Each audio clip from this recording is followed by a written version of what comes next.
జానియా video viral అవుతున్న Instagram లో మీకు తెలుసు. దిలీప్ కూడా చెప్పాడు మేము ఇద్దరం పెళ్లి చేసుకుంటామని. వాళ్ళిద్దరు పెళ్లి చేసుకుంటే మీకేం నష్టమవుతుంది?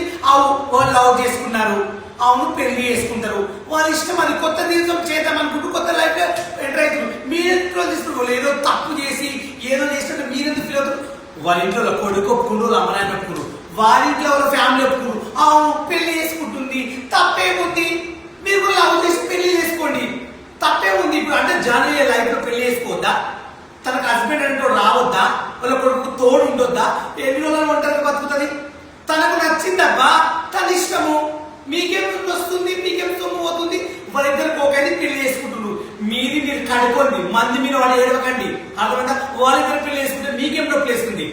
వాళ్ళిద్దరు కొత్త లైఫ్ పెడుతున్నారు, గాడ్ బ్లెస్ యు. వాళ్ళు పెళ్లి చేసుకుంటున్నారు, మేము వెళ్ళి అక్షంతలు వేస్తాం, వాళ్ళు పెళ్లి చేస్తాం. మీకెందుకు అబ్బా? మీ వరకు మీరు చూసుకోండి, ట్రోలింగ్ బంద్ చేసి మీరు కూడా ఎవరైనా లవ్ చేయండి, ఎవరైనా పెళ్లి చేసుకోండి. అంతేగాని ఇద్దరు లవ్ చేసుకుని జంటలు విడగొట్టకండి. వాళ్ళు తప్పు చేయట్లేదు, పెళ్లి చేసుకోబోతున్నారు అంటే అర్థమైందా? పెళ్లి చేయండి. నాకు ఒక విషయం చెప్తాను, ఎవరెవరో ఎన్నో తప్పులు చేస్తుంటారు, ఇదేం తప్పు చేయలేదు, లవ్ చేసి పెళ్లి చేసుకోబోతున్నారు. అర్థమవుతుందా? సిగ్గుంటలో కొంచెం ట్రోల్ చేసేటప్పుడు నిజంగా చెప్పాలంటే వీళ్ళే బెటర్ మీకన్నా.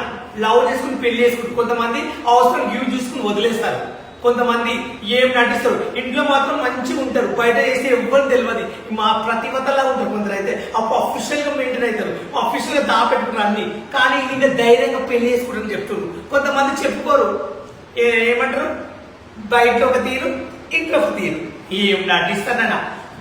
ఒక్క విషయం జాన్